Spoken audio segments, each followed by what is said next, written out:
এখন সম্প্রচারিত হবে রেডিও তেহরান থেকে আজকের সর্বশেষ বিশ্ব সংবাদ।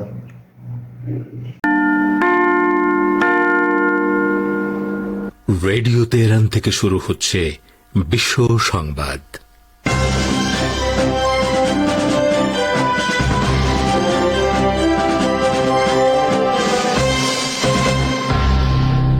শুরুতেই সংবাদ শিরোনাম।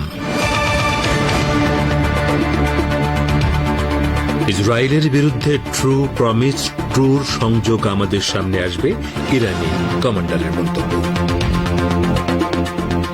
ইসরায়েল হিজবুল্লাহ সর্বাত্মক যুদ্ধের আশঙ্কা, হিজবুল্লাহর সঙ্গে যুদ্ধের পরিণতি নিশ্চিত পরাজয়, ইসরায়েলি দৈনিক হারেতস।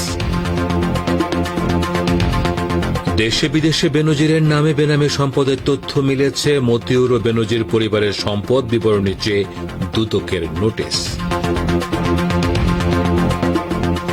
এবং ভারতের উত্তরপ্রদেশের হাথরাসে ধর্মীয় অনুষ্ঠানে ভিড়ের চাপে পদপিষ্ট হয়ে মৃত কমপক্ষে 87, আহত শতাধিক।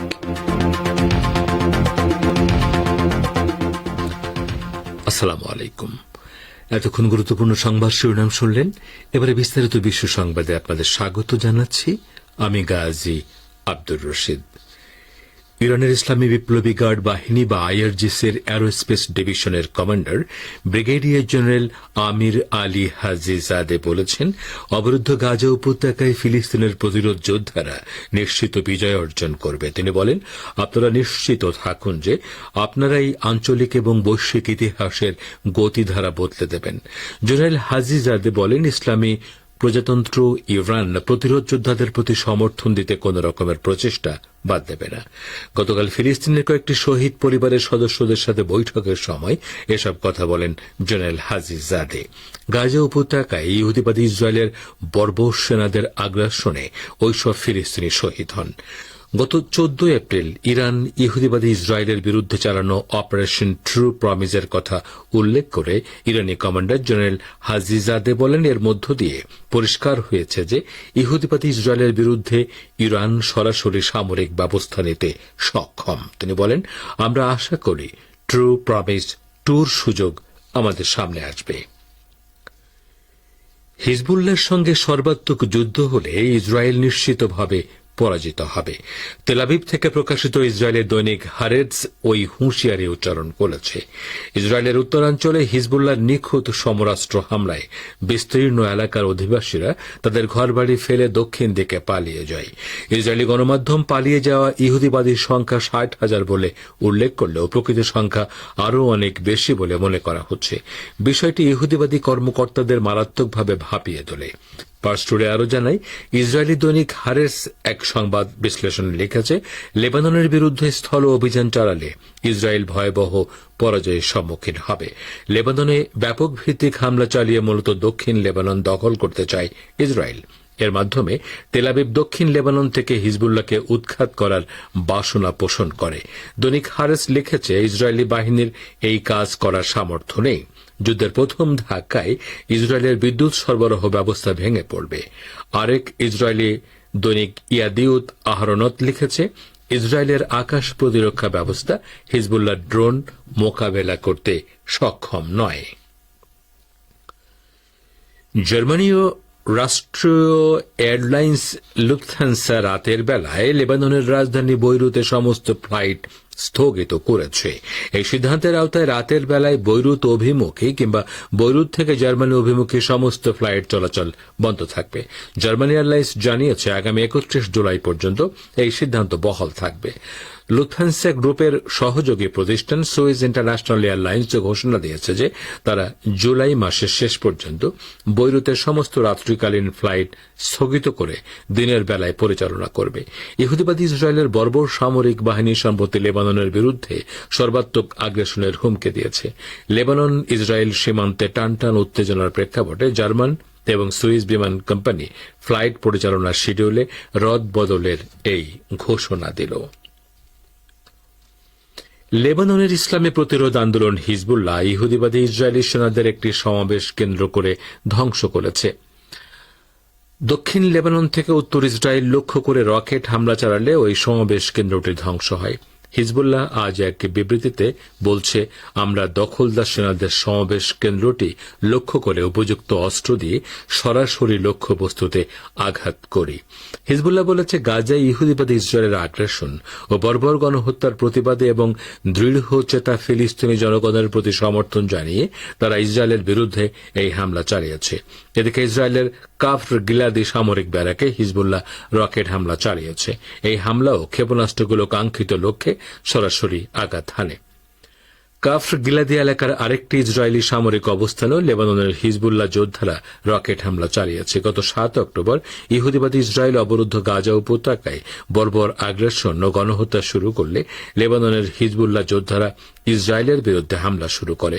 হিজবুল্লাহ বলেছে, ইসরায়েল গাজায় আগ্রাসন বন্ধ করলে তারাও ইসরায়েলে হামলা বন্ধ করবে। শ্রোতা বন্ধুরা, আপনারা বিশ্ব সংবাদ শুনছেন রেডিও তেহরান থেকে, আর প্রচারিত হচ্ছে বাংলাদেশ ও ভারতে শর্টওয়েভ 25 মিটার ব্যান্ডে, এছাড়া বিশ্বজুড়ে ইন্টারনেট ও স্যাটেলাইটে। বাংলাদেশ পুলিশের সাবেক মহাপরিদর্শক বেনজির আহমেদ ও তার পরিবার এবং জাতীয় রাজস্ব বোর্ড এনবিআর থেকে সরিয়ে দেয়া সদস্য মোহাম্মদ মতিউর রহমান ও তার পরিবারের সদস্যদের সম্পদ বিবরণী দাখিলের নোটিশ জারি করেছে দুর্নীতি দমন কমিশন দুদক। আজ দুদক সচিব খোরশেদা ইয়াসমিন সাংবাদিকদের কথা জানান। তিনি বলেন, জব্দ হওয়া সম্পদের বাইরে এই দুই পরিবারের সদস্যদের আর কোন সম্পদ আছে কিনা তা জানাতে নোটিশ জারি করা হয়েছে। এর আগে গত 30 জুন দুদক সূত্রে জানা যায়, মতিউর ও তার পরিবারের সদস্যদের সম্পদের তথ্য চেয়ে এনবিআর বিভিন্ন দপ্তরে চিঠি দিয়েছে দুদক।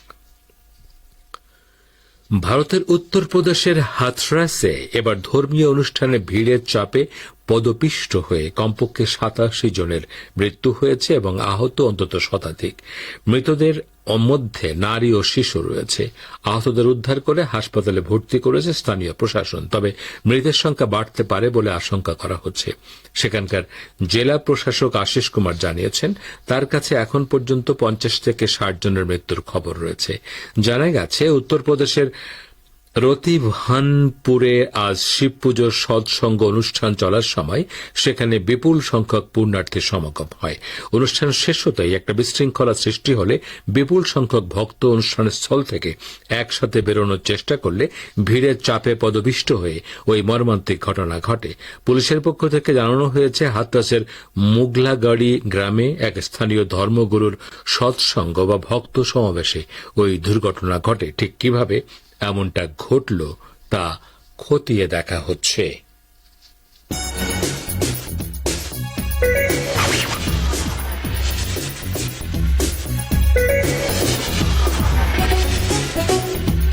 রেডিও তেহরান, খবরের সঙ্গে 24 ঘন্টা। ভিজিট করুন আমাদের ওয়েবসাইট parstoday.ir/dn।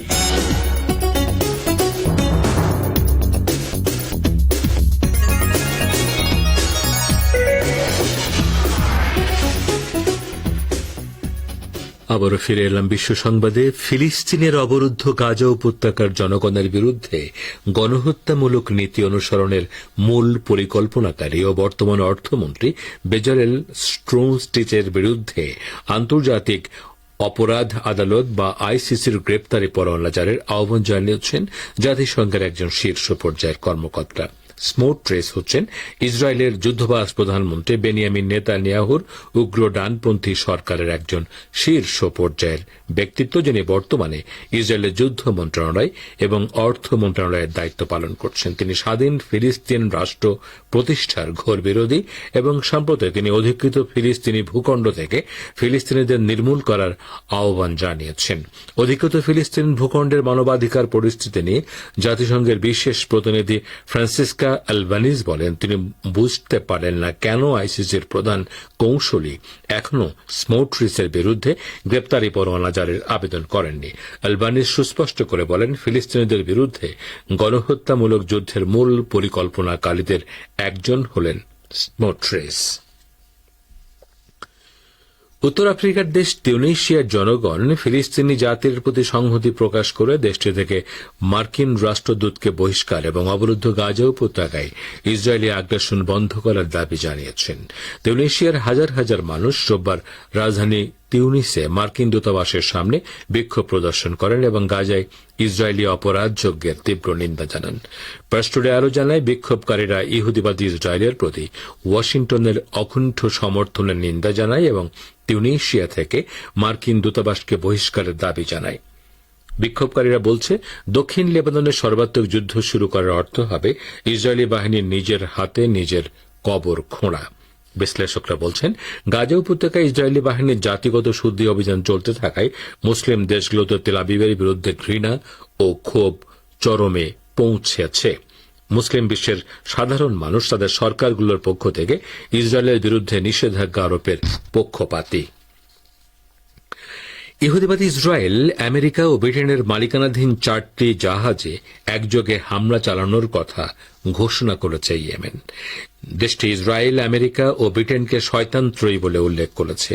ইয়েমেনের সশস্ত্র বাহিনীর মুখপাত্র ব্রিগেডিয়ার জেনারেল ইয়াহিয়া সারি সোমবার এক বিবৃতিতে এসব হামলার কথা ঘোষণা করেছেন। তিনি বলেন, আরব সাগরে ইসরায়েলি জাহাজ MSC ইউনিফিক লক্ষ্য করে বেশ কয়েকটি ক্রুজ ক্ষেপণাস্ত্র দিয়ে প্রথম অভিযানটি চালানো হয়। ক্ষেপণাস্ত্রগুলো নিখুঁতভাবে জাহাজটিতে আঘাত হানে। মুখপাত্র বলেন, লোহিত সাগরে মার্কিন তেল ট্যাঙ্কার ড্রেলোনিক্সকে লক্ষ্য করে বেশ কয়েকটি ব্যালিস্টিক ও ক্রুজ ক্ষেপণাস্ত্র দিয়ে দ্বিতীয় হামলাটি চালানো হয়। লোহিত সাগরে মার্কিন জাহাজের বিরুদ্ধে চলতি সপ্তাহে এটি ছিল আমাদের দ্বিতীয় হামলা। তৃতীয় হামলাটি ভারত মহাসাগরে ব্রিটিশ ল্যান্ডিং জাহাজ আনভিল পয়েন্টকে লক্ষ্য করে চালানো হয় জানিয়ে ইয়েমেনের সেনা মুখপাত্র বলেন, ওই জাহাজটিতেও বেশ কয়েকটি ক্রুজ ক্ষেপণাস্ত্র নিক্ষেপ করা হয়, যেগুলো ছিল নিখুঁত এবং সরাসরি জাহাজটিতে আঘাত হেনেছে। রাশিয়ার প্রতিরক্ষা মন্ত্রণালয় জানিয়েছে, গত 24 ঘণ্টায় রুশ সেনাদের হামলায় ইউক্রেনের 1940 জন সেনা নিহত হয়েছে। এর সাথে সাথে রাশিয়ার সেনারা ইউক্রেনের কাছ থেকে বেশ কিছু এলাকা নিজেদের দখলে নিয়েছে। সোমবার প্রকাশিত এক বিবৃতিতে রুশ প্রতিরক্ষা মন্ত্রণালয় জানিয়েছে, রাশিয়ার পশ্চিমাঞ্চলীয় সেনাদলের সাথে যুদ্ধ করতে গিয়ে ইউক্রেনের 475 জন সেনা প্রাণ হারিয়েছে। রাশিয়ার মধ্যাঞ্চলীয় সেনাদলের সাথে লড়াইয়ের সময় ইউক্রেনের 405 জন সেনা এবং রাশিয়ার পূর্বাঞ্চলীয় সেনাদলের সাথে লড়াইয়ে 120 জন ইউক্রেনীয় সেনা নিহত হয়। রুশ প্রতিরক্ষা মন্ত্রণালয়ের বিবৃতি অনুসারে রাশিয়ার দক্ষিণাঞ্চলীয় সেনাদলের সাথে লড়াইয়ে ইউক্রেনের 620 জন সেনা নিহত হয়েছে। এদিকে খার্কিভ অঞ্চলে রাশিয়ার উত্তরাঞ্চলীয় সেনাদের সাথে লড়াইয়ে ইউক্রেনের 320 জন সেনা মারা গেছে।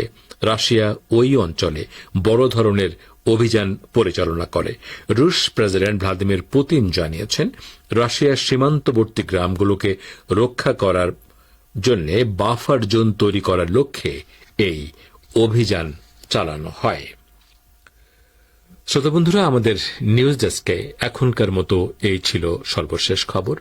এতক্ষণ আমাদের সাথে থাকার জন্য অনেক অনেক ধন্যবাদ।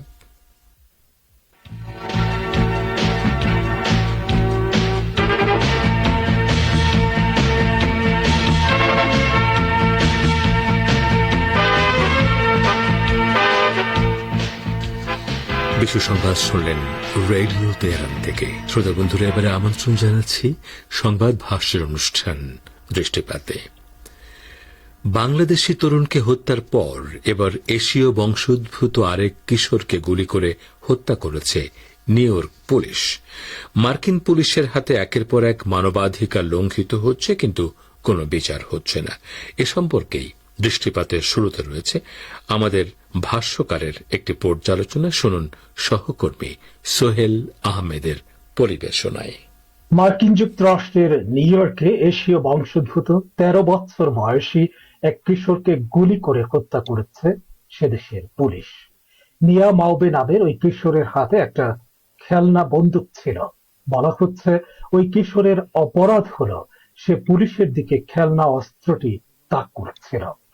এশীয় বংশোদ্ভূত নিয়া মাওবেকে হত্যার একটি ভিডিও বিভিন্ন মাধ্যমে প্রকাশিত হয়েছে। এতে দেখা গেছে নিউ ইয়র্ক পুলিশের একজন কর্মকর্তা তাকে গুলি করে হত্যা করছেন। হত্যার আগে কিশোর নিয়া মাওবেকে মাটিতে ফেলে মারধর করে এবং এরপর তাকে বুকে গুলি চালায়। যে পুলিশ গুলি চালিয়েছেন তার নাম প্যাট্রিক হোসনে। ঘটনার পর শাস্তি না দিয়ে ঘাতক পুলিশ ও তার 2 সহযোগীকে সবেতন প্রশাসনিক ছুটিতে পাঠানো হয়েছে। নিয়াকে গুলি করে হত্যার ঘটনাটি ঘটেছে স্থানীয় সময় শুক্রবার রাত 10টার পর ম্যানহাটন থেকে প্রায় 240 কিলোমিটার উত্তর পশ্চিমে অবস্থিত ইউটিকা শহরে। সেখানে আগের দিন একটি ডাকাতির ঘটনা ঘটেছিল। পুলিশ দাবি করেছে আগের দিনের ডাকাতির ঘটনায় সন্দেহভাজন কিশোরের যে বর্ণনা তাদের কাছে ছিল তার সঙ্গে নিহত কিশোরের মিল পাওয়া যায়। তার সঙ্গে অন্য আরেকজন ছিল। পরে তাদের কাছে অস্ত্র আছে কিনা নিশ্চিত হতে দুজনকে তল্লাশি শুরু করে পুলিশ। যুক্তরাষ্ট্রের সাধারণ মানুষের মধ্যে যেমন বন্দুক সহিংসতা বেড়েছে, তেমনি পুলিশের পক্ষ থেকে সহিংস আচরণের মাত্রা অনেক বেড়ে গেছে। আফ্রিকান ও এশীয় বংশোদ্ভূতদের ক্ষেত্রে তারা কোনো ধরনের ছাড় দিচ্ছে না, সুযোগ পেলেই নানা অজুহাতে বিদেশি বংশোদ্ভূতদের হত্যা করছে। গত মার্চে মার্কিন যুক্তরাষ্ট্রের নিউ ইয়র্কে বাংলাদেশি বংশোদ্ভূত তরুণ উইন রোজারিওকে তার বাসায় গুলি করে হত্যা করে পুলিশ। উইনের মা বলেছেন, আমার ছেলে পুলিশের দিকে তেড়ে যায়নি, আমাকে জড়িয়ে ধরে শুধু বলছিল ডোন্ট টাচ মি, এটুকুই শুধু বলেছে। পুলিশ ঢুকেই গুলি করেছে, আমার সামনে আমার ছেলেকে গুলি করে মেরে ফেলেছে তারা। পুলিশের দৃষ্টিতে উইন রোজারিওর অপরাধ হলো তার কাছে একটি কাঁচি ছিল। বাংলাদেশের সুপ্রিম কোর্টের আইনজীবী ব্যারিস্টার প্রশান্ত ভূষণ বড়ুয়া মার্কিন মানবাধিকার প্রসঙ্গে বলেছেন, এর আগে আমরা দেখেছি জর্জ ফ্লয়েডকে কিভাবে হত্যা করেছে মার্কিন পুলিশ। মানবাধিকার সর্বজনীন, এর কোনো রং থাকতে পারে না। মানবাধিকারে আফ্রিকা, ইউরোপ বা বাংলাদেশ হতে পারে না। পৃথিবীর যেখানেই মানবাধিকার লঙ্ঘনের কথা উঠে যুক্তরাষ্ট্র সেখানে হস্তক্ষেপ করে, অথচ মার্কিন পুলিশের হাতে একের পর এক মানবাধিকার লঙ্ঘিত হচ্ছে। তিনি অনুরোধ করেন মানবাধিকার নিয়ে ব্যবসা না করতে এবং রাজনীতি না করতে। বাংলাদেশের সুপ্রিম কোর্টের এই আইনজীবী আরো বলেছেন, সারা বিশ্বে মানবাধিকার লঙ্ঘনের কথা উঠলে যুক্তরাষ্ট্র ঝাঁপিয়ে পড়ে, কিন্তু নিজ দেশের বেলায় কথা বলেন না, দেখেও না দেখার ভান করেন। আমরা বিশ্বাস করি মানবাধিকার লঙ্ঘনের ঘটনা সিলেক্টিভ হতে পারে না। মার্কিন সমাজে বন্দুক সহিংসতার মতো নানা সহিংসতার পেছনে মানুষের ক্রমবর্ধমান বিদ্বেষী মনোভাব এবং একাকিত্বের মতো বিষয়গুলোকে দায়ী করেন অনেক বিশেষজ্ঞ। ব্রাউন ইউনিভার্সিটির the cost of war project থেকে এটা সুস্পষ্ট হয়েছে যে আমেরিকার যুদ্ধের জন্য $8 ট্রিলিয়ন বেশি ব্যয় করেছে, যা আমেরিকার জনগণের জীবনমানের উন্নয়ন এবং মানুষের একাকিত্ব ও বিচ্ছিন্নতার অনুভূতি কমাতে ব্যয় করলে বড় ধরনের ইতিবাচক ফল পাওয়া সম্ভব হতো। কিন্তু আমেরিকা যুদ্ধের পেছনে লেগে আছে, দখলদার ইসরায়েলের মতো যুদ্ধবাজদের পেছনে অস্ত্র ও অর্থ ঢালছে। এতক্ষণ যারা আমাদের সংবাদটি শুনলেন সবাইকে অসংখ্য ধন্যবাদ। আমাদের নিয়মিত ভিউয়ার যারা আছেন তাদের 82% ভিউয়ার্স এখনও আমাদের চ্যানেলটি সাবস্ক্রাইব করেননি। সো যারা আমাদের চ্যানেলটি এখনও সাবস্ক্রাইব করেননি দয়া করে সাবস্ক্রাইব করে দিন এবং নিয়মিত আমাদের পাশে থাকবেন আশা করি। ধন্যবাদ সবাইকে।